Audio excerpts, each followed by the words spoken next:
अच्छा, इमरान खान ने राव अनवार वाला जो केस था उसमें उन्होंने कहा था कि मैं उसको कटहरे में लाऊंगा और इस चीज़ का उन्होंने वादा किया था, लेकिन वज़ीर आज़म बनकर वो वादा पूरा नहीं कर सके। उसी तरफ दूसरा अगर केस देखा जाए नकीबुल्लाह महसूद, उसकी डेथ के बाद वो उसके वालिद साहब बीमारी की हालत में तकरीबन 1.5 साल 11 माह 11 माह जो है ना पेशियाँ भुगतते रहे और भुगतते भुगतते उनकी भी डेथ हो गई।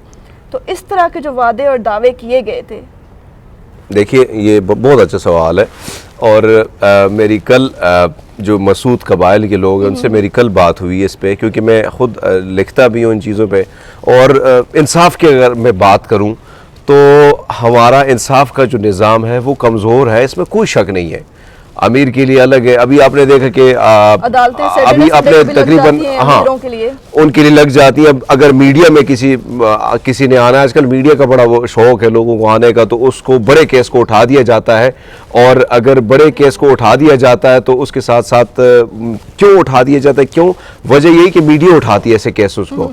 तो हमने देखा कि मीडिया ने जैसे ये केसेस, आपने देखा कि परसों एक 1 वीक पहले एक बहुत बड़ा केस जो मुसलसल मीडिया की जीनत बना था, तो उनके लिए अलग जो है और आम आदमी के लिए अलग है। लेकिन नकीब की आपने बात की, उसके फादर ने कुछ अरसा, अब अल्लाह उनको जन्नत नसीब फरमाए, कुछ अरसा उन्होंने जदोजहद की है। लेकिन उसके बाद मैं आपको ये समझता हूँ कि वो कहते हैं ना कि वो कहते हैं मुदाई सुस्त गवाह चुस्त, इस तरह की जो बात की जाती है, ऐसा ही नकीबुल्लाह के केस में हुआ है। क्योंकि उसके फादर के हवाले से जो कल मेरी बात हुई है, मुझे जो कंफर्म इन्फॉर्मेशन है उसके मुताबिक जो है उनके फादर डील कर चुके थे और भारी अमाउंट भी ले चुके हैं इस केस के हवाले से। तो ज़ाहिरी बात है ये केस जो है ये वैसे ज़ाहिरी से हम आते जाते तो बहुत हैं, लेकिन बैक डोर पे इस चीज़ की तकरीबन जो है मामला तय हो चुके थे और उसके बदले उसको घर, बल्कि कई सारे कैश अमाउंट जो भारी किस्म की अमाउंट है वो उनके फादर को मिल चुकी है। अच्छा, अभी क्योंकि नवाज शरीफ साहब तो इलाज के लिए बाहर चले गए, आसिफ जरदारी भी ज़मानत के लिए अदालत से रुजू करें, इसका ये मतलब है कि बहुत जल्द वो भी जाने वाले हैं? देखिए, पाकिस्तान में हमेशा जो है ना, जैसे मैं इस स्टोरी की मैंने बात की, क्योंकि लोगों को नहीं पता होता, ज़्यादातर लोग मीडिया देखते हैं और लेकिन हकीकत कई चीज़ ऐसी चीज़ें होती हैं जो हम सामने नहीं ला सकते। तो बात यह है कि नवाज शरीफ साहब तो डील करके चले गए और डील पहले, आज से 4 महीने पहले मैंने इस पे आर्टिकल लिखा था कि नवाज शरीफ साहब बीमार होंगे और बीमारी की सूरत में ये होगा और उसकी बेटी ने कहाँ रहना, ये सारी चीज़ें डिसाइड हो चुकी हैं।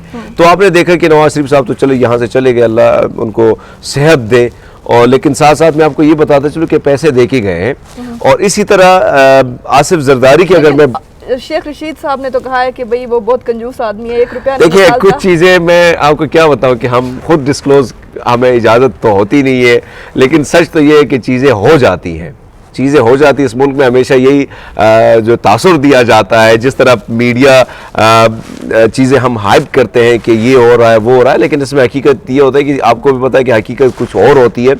तो अब आसिफ जरदारी को मैं डेली, आई थिंक जब वो आता है एहतसाब अदालत, डेली तो आपको आजकल नहीं आते हैं, 14-15 दिन के बाद रिमांड जब होती है, रिमांड वैसे वो बड़ा इनाम चीज़ है, सारी चीज़ हमें भी पता है कैसी रिमांड होती है, लेकिन उनकी हालत बड़ी गैर है। और जितना गुस्से में वो आते हैं आजकल, जिस तरह वो उनका आसिफ जरदारी, उनका बीपी हमेशा शूट होता है और वो हमेशा बड़े जिस तरह तामुल से और जड़े मुस्कुराहट से वो जवाब देते थे, आजकल वैसा नहीं रहा है।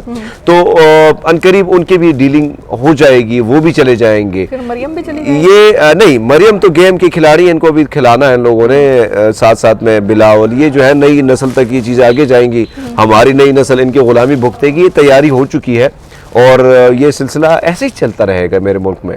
बड़ा मुश्किल है कि नए लोगों को आने दिया जाए, जब नए लोग आएंगे, खान साहब का एक विजन था, लेकिन खान साहब को किस तरह उनकी हुकूमत, मैं ये बात खुल के कहता हूँ कि खान साहब की हुकूमत लोग कहते हैं कि लाई गई है, मैं कहता हूँ खान साहब को के साथ जो सीट्स इसके आनी थी, जिस तरह स्ट्रॉन्ग इसकी पार्टी आनी थी, उस तरह लाई नहीं गई है इसके जो है। क्योंकि खान साहब अगर स्ट्रॉन्गली आ जाते तो वो डिसीजन करते जो एक सोच जो है उसको ये डिसीजन पसंद नहीं है, इसलिए खान बड़े वीक तरीके से आए और इसलिए एस्टेब्लिशमेंट की उसको ज़रूरत पड़ी है कि एस्टेब्लिशमेंट के ही लोग उसके उनकी वजह से वो कुर्सी पर बैठे हैं। अगर एस्टेब्लिशमेंट के लोग हट जाते हैं तो खान साहब हट जाएगा।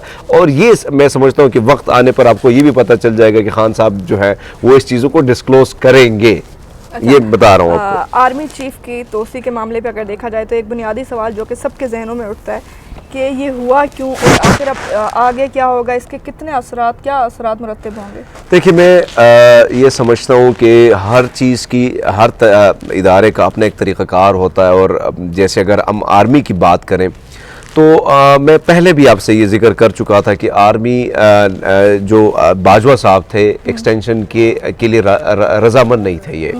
लेकिन उसके बाद ज़ाहिर बात है, मैं ये भी नहीं कहता हूँ कि 28 जर्नल जो पीछे रहते हैं तो उनमें इतनी काबिलियत नहीं थी कि वो आगे जाके इस चीज़ को कमांड संभालते।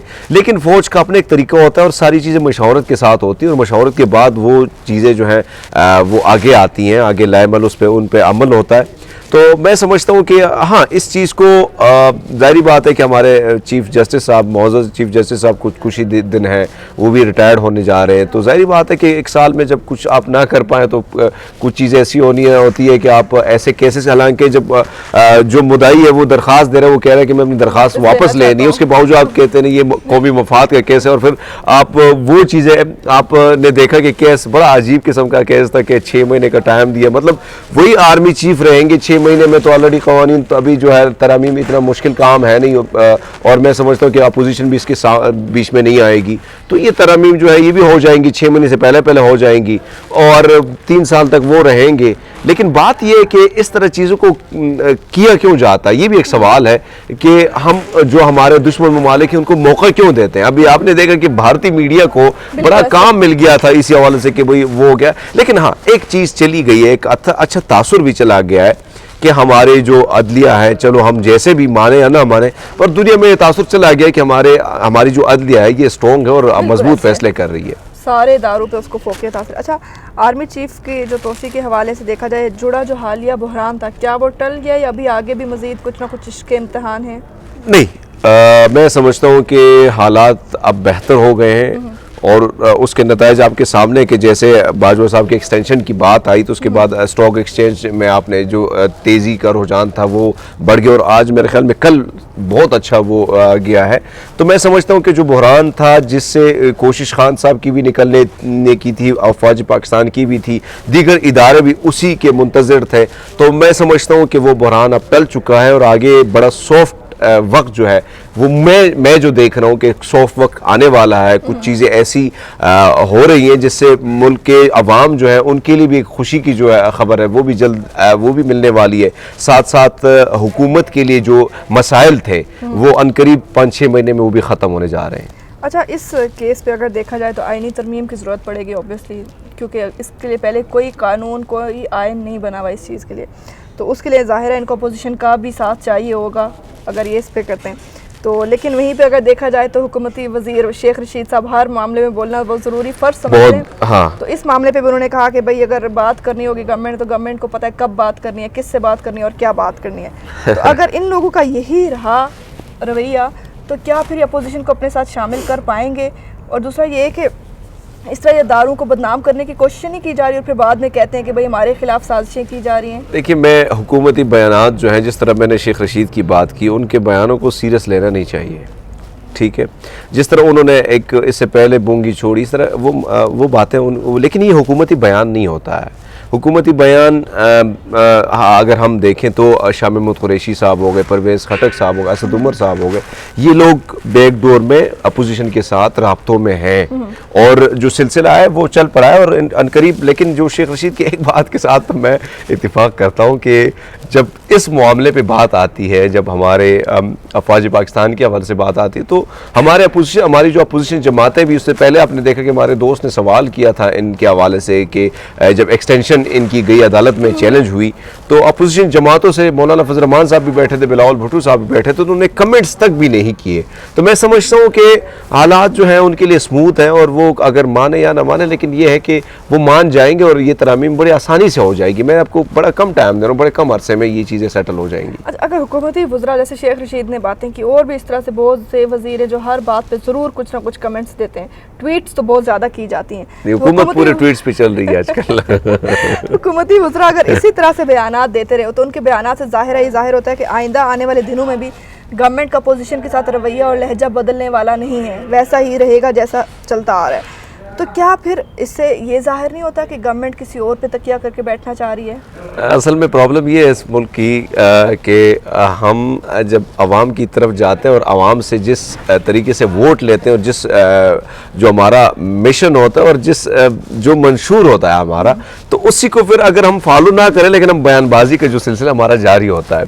अब इनकी बात अगर मैं करूँ तो मुझे हैरानी होती है, अक्सर टॉक शो में इनको लड़ते आप देखेंगे, लेकिन अब बज़ाहिर इनकी पार्टियाँ, इनका मेल मिलाप वही होता है जो। तो बयानबाजी की मैं अगर बात करूँ तो ये एक संजीदा अमल नहीं है जो हुकूमत की बेंचों से हो रहा है, ऐसा नहीं होना चाहिए। लेकिन हाँ, कुछ चीज़ें ऐसी हैं कि मेरे ख्याल में जानबूझ के ये मैसेजेस जो है कि कन्वे किए जाते हैं ताकि आवाम जो है इसी तरह इन्हीं चीज़ों में जो है वो मशगूल हो, उनको ये हो लगे कि पता लगे कि भाई हुकूमत जो है बिल्कुल इनके ख़िलाफ़ है। और जो चीज़ है मतलब इनकी जो अगर हम अंदर की बात करें तो अंदर में तकरीबन इनका मेल मिलाप हो जाता है, चीज़ों में मुतफ़िक भी हो जाते हैं, काफ़ी सारी चीज़ें मान भी लेते हैं। उसके बाद आपने देखा कि वो ड्रामा, उससे पहले आपको पता है कि हॉस्पिटल का जो ड्रामा था नवाज शरीफ साहब के हवाले से, और किस तरह उसके पास हुकूमत किस तरह संजीदा थी, जैसे नवाज शरीफ साहब यहाँ पे गए तो उन्होंने दोबारा जो है वो रुख कर दिया इन चीज़ों के हवाले से। तो मैं समझता हूँ ये सिलसिला इनका चलता रहता है, आवाम को बेवकूफ़ बनाने के लिए पैगामात इनके होते रहते हैं। लेकिन इसका ये मकसद अमल ये मैं समझता हूँ कि खान साहब के अलावा, क्योंकि मैं उनको बड़े करीब से मैं देखा हूँ, खान साहब के अलावा बहुत कम लोग मुझे मिलेंगे जो इस किस्म की संजीदा जो उन्होंने जो मंशूर पेश किया और जिसमें उनको वोट मिला उस पर अमल पेरा है। और खान साहब अकेले हैं, बड़ा मुश्किल है उनके लिए इस चीज़ पे अमल